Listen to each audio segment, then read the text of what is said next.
Hey, what's up guys? Mikey here.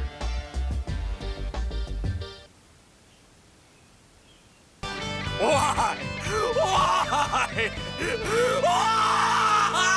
Why? Nickelodeon used to have so many creative ideas back in the day.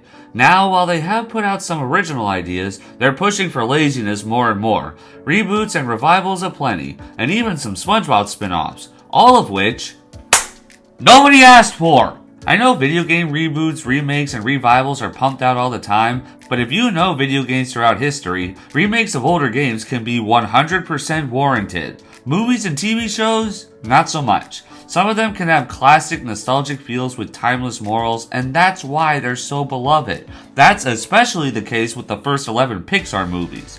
Rebooting the timeless classic and modernizing it for today's audience is a f***ed up move that requires an uprising to show what's wrong.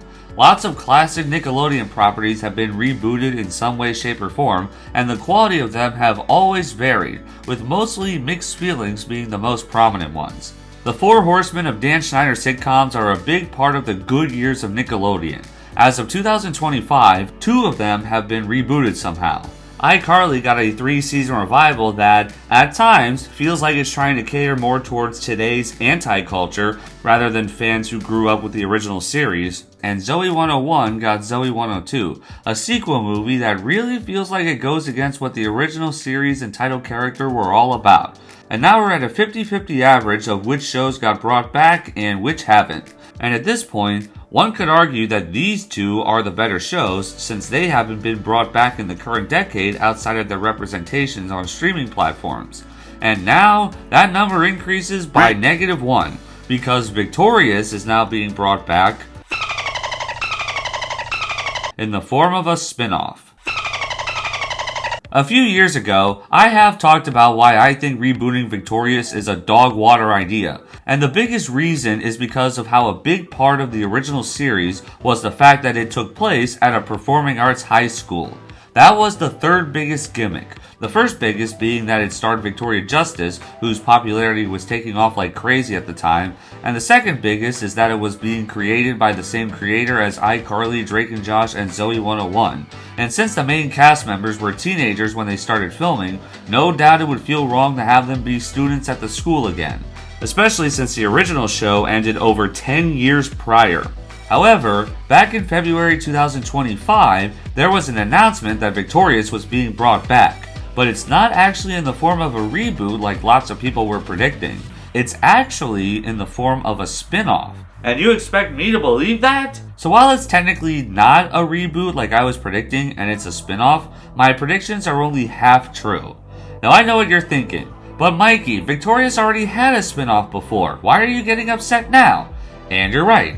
In June of 2013, 4 months after the original show ended, we got Sam and Cat, a show focusing on Sam Puckett and Cat Valentine from iCarly and Victorious respectively, starting their own babysitting service. That show was only on the air for 13 months, and it only aired 36 episodes in total. It was also pretty predictable and mediocre, and I've talked in detail about a show that is basically a girl version of Drake and Josh having so much potential. But in this case, it was squandered.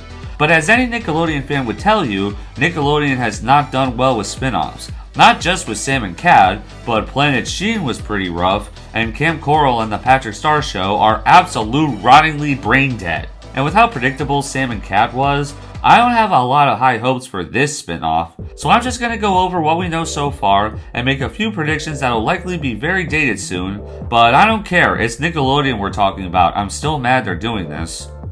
The finer details revealed that the show would focus on Trina Vega, Tori's older sister returning to Hollywood Arts as a substitute teacher while struggling in the entertainment industry, which is ironic considering who's being allowed in the entertainment industry these days. I have also stated that it wouldn't make sense to have all 7 of the main characters return as teachers. You could have Andre as a music teacher, Beck as acting, and either Jade, Cat, or Tori as a singing teacher. Those make sense. But in my opinion, 3 is the max amount of returning mains returning to become teachers that could make the show believable. And some might argue that 3 alumni becoming teachers might be pushing it a bit. The show is going to premiere later on Netflix in the summer of 2026, will debut on Paramount Plus before the end of the year, and will have a first season of 26 episodes. That is second most surprising to me, as several shows on streaming services don't want to go higher than 13 episodes for a single season. The iCarly revival had a 13 episode season 1, but seasons 2 and 3 had 10 episodes each. Even SpongeBob has split up its 26 half-hour seasons to be 2 seasons with 13 half hours each ever since season 14, and that one hit me the hardest. So to see this Victorious spinoff being given 26 episodes right off the bat is shocking. As for the first most surprising, you'll know the answer to that in less than 13 minutes. The article also details Yvette Nicole Brown returning to the show, aka Helen from Drake and Josh. Hello, children. Psychowitz. Helen? Now to me, this is the most impressive tidbit reveal currently. In Season 2's Helen Back Again, Helen became the new principal of Hollywood Arts High School. And that was it. She never appeared again in the show after that. However, in Season 3's The Breakfast Bunch, when the gang had detention, the person in charge of detention was the vice principal of the school, Dickers. In that episode, the writers could have easily called him the principal, especially since Dickers only appeared in this episode, but they didn't. So to see Helen be remembered as principal of Hollywood Arts in this spinoff, especially since the original episode premiered 15 years prior, I am so amazed by that. And sure, it may not make sense because despite Helen referring to her previous job as the manager of the premier movie theater from Drake and Josh in that same episode, and another episode of that same season, Who Did It to Trina, treated Drake and Josh like a TV show and not part of the same universe. Say what you want, but I'm impressed that they remembered the episode of Helen being principal. And honestly, aside from that, I think that's the best thing I have to say about the spinoff at the moment. I'm sure Dyalla Monet will be great reviving her original character because she's a great actress. But other than that, I don't get what this spinoff is trying to do. As of May 31st, 2026, there hasn't been much other info about the show aside from the fact that filming for the season wrapped up in March 2026 and it's supposed to premiere the same year. There's been no official marketing for this thing so far from Paramount or Nickelodeon themselves. All that's happened so far are a few vertically based videos showing Dyalla Monet and the cast members who are playing the students. And why is this all we're allowed to see as of May 2026? Why is even Netflix promoting the show in a way that feels more like social media personality than multi-billion-dollar corporation? I guess now even the companies themselves don't respect their audience enough to treat us like actual human beings anymore. Anyway, from what I can't see because of a lack of screen real estate that comes from a portrait-oriented video, it looks like the sets from the original show are recreated almost to a T. And honestly, I don't mind that. School interiors aren't supposed to be revamped every 5 years or so this doesn't offend me. But no, the real offense is the other main characters. Again, all we can see are videos that cut off so much screen real estate, so they just feel pointless to watch. But the character names, my god! You have student names like Oscar, Emmy, Quest, Pepper, and the most offensive of all, Generation Z. Should have gone with Chiz, Snoodle, Grunch, Waz, and Gank, but whatever, everybody's f***ed up in their own ways. I can't believe this! Who in their right mind thought that these were good character names in this context? To be fair, I was friends with somebody named Oscar in college, and Emmy could be short for Emily, and this. What's your name? Pepper. Oh, don't mind me. I'm just trying to kink my neck so that way it's in a position where I can't look at the TV when the show comes out. But I don't care if Generation is short for Jennifer. Would it have killed them to give these characters proper names that sound like high school students? The 7 main characters in the original show had actual names you'd expect to see when you meet new friends in high school. I should know. I actually met a girl named Tori and a boy named Beth when I was in high school. No joke. The character names were something that made Victorious feel real. They may be at a performing arts high school, but they are teenagers first and foremost. So the names feeling like actual names you'd hear in real life make it feel at least somewhat genuine. Say what you will about the innuendo in the show, but teenagers say dirty things at times and have dirty thoughts. So, again, another factor in my opinion that helped with the realism of the original show. And I always appreciated both of those about the old series. The spin-off character names feel so manufactured and fake. Like there's some kind of teenagers thinking of a stage name for a YouTube channel so they'll never have to go by their normal name again. Actually, some people online have said that Oscar and Emmy are a reference to the Oscar and Emmy Awards. Again, that just feels so fake because they don't feel like names of teenagers to be thought of as teenagers in a high school. What the hell were they thinking here? Did the writers think that the audience of the original show wants to see a spin-off with characters named this way? As a human being who was a fan of Victorious back in its heyday, we didn't refer to ourselves as millenniums or Gen Zs. We were Victorious fans. Or people, either or. Here, what kind of anti-human beings or weird f***s do the writers think we are? These names aren't presented as people names in this context. Hell, even characters from franchises about anthropomorphic vehicles like cars have more human-like names than whatever the f*** these two are. Whenever the show comes out and we actually see these characters, I'm just going to refer to them as Discount Tori, Discount Andre, Discount Kat, Discount Jade, and Discount Beck, because that's literally what they are just by looking at this. Bizarrely, the videos and articles are not saying if there will be a Discount Robbie in the new show. Do you approve of this? Oh no! No, no, no, no, no! I know a big part of the character of Robbie was his puppet Rex. I'm Robbie.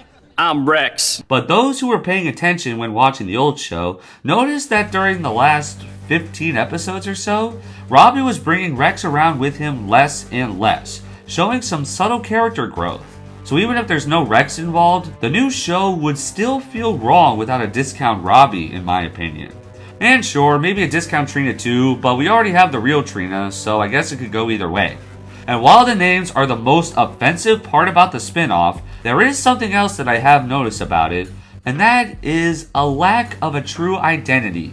Now you might be saying, Mikey, what the f*** are you talking about? Well, let's circle back to what I said about the sets looking very faithful to the originals. Going by that alone, it's clear the new show will primarily take place in the same school as the original.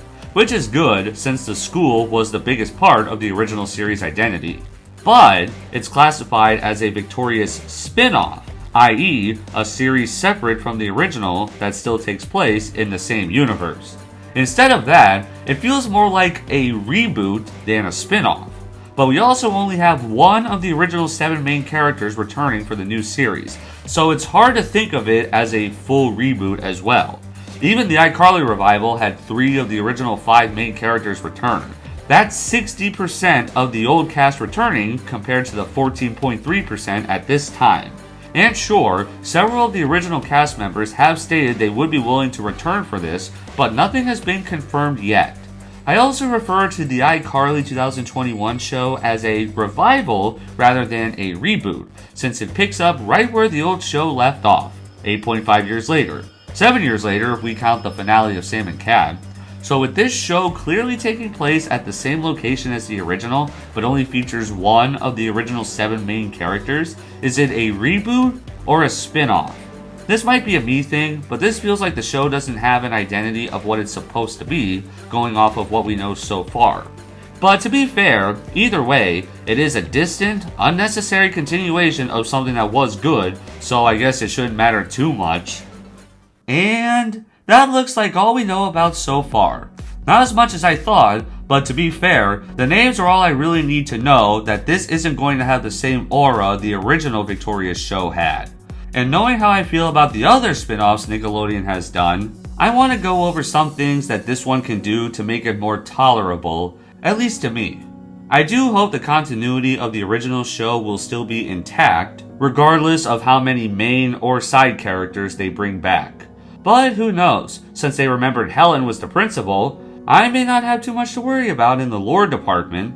While I can't find a lot of Wikipedia pages on the new cast, it does appear that the actors playing the students all have at least one TV show under their belt before this one. That's a f***ing miracle to see. some actual young actors instead of only somebody from social media brought in for no rhyme or reason aside from viral brownie points. So no rhyme or reason. But considering both the 2021 iCarly revival and Zoey 102 movie brought in a non-zero amount of anti-human beings, I wouldn't be surprised if this show does that too, because if there's one thing that makes me want to die, it's a reminder of the current world we live in. Even the main SpongeBob series did that, so not even the most timeless of universes are safe anymore. So I beg the Hollywood art spin-off to not include anti-human beings of any kind. That alone will earn it so many points. Since some of the cast members are willing to return for at least one episode, I would love to get one random episode, even if it's not from this season, with at least most of the main characters involved. The previous two reboots have the older characters that are returning, swearing, and even drinking alcohol on a few occasions. I don't expect the students in this show to do that, but if they get a good chunk of the original cast to return, I would love to see them drink and curse. With the made-up slang the characters said in the old show, I always wondered what the show would be like if it wasn't meant for just kids and tweens, and the characters could actually say f*** or shit. Sure, I loved it as a teenager, but imagine the possibilities if it was actually for teens and young adults and didn't have the restraints of being on a kids network. Think WB's What I Like About You, but Victorious. Sure, it wouldn't be on Nickelodeon and the original creator would still be involved, but I don't care. It would be so cool to see. Another big part of Victorious's identity was the banger music and awesome dance numbers. A lot of that was because of how Nickelodeon was trying to make their own music at the time and get an actor to take off as a pop star, yes, but whatever it takes to get good music, I'm okay with. Since today, music is neither good nor music, so I hope that the new characters at the school will not sing like the old ones did. That's because the music in the old show was so good and the actors of the show were so talented that they made the music and dance numbers as good as they were. Knowing what modern music is like, it would be painful if anybody but one of the original 7 mains would try to sing or dance in the new show. If they don't have the teenagers swear in the new show, I hope they'll at least use the original Victorious slang like Waz and the best word ever said on TV. Don't be such a gank. Like I said, I hope there will be a discount Robbie at some point, and there could be a discount Trina as well, just so the new generation would at least have a discount version of all 7 original characters. If you're being this offensive to your original audience, you might as well go all the way. And lastly, I hope they continue to use the slap.com in the spin-off. That website was a major part of the school's identity in the original series. It was the school's website that was both an online school newspaper and a place for students at the school to make and share their own videos and posts. Sure, it may not have much use in the modern day, but it has an actual pleasant feel compared to regular ass social media and feels like a more inspired and unique idea. At least for its time. And I think that's about it. That's all I have to say about the Victorious spin-off at this point. Now I have no expectations for the show, but I'll probably watch it for the hell of it like I did with the iCarly revival and the Zoey 102 movie when those came out, even though I felt absolutely no nostalgia when watching either of them. Oh, time's up. For anybody who is guessing what the first most surprising aspect of the show is to me, it's the fact that it exists in the first place. I guess I shouldn't be that surprised, but I am. They'll resurrect anything these days, whether it's dated or timeless. Nothing is off limits now, which also means that nothing is sacred anymore. Nickelodeon just loves to spite me. Nickelodeon executives, I got 3 words to say to you. Stop spiting me!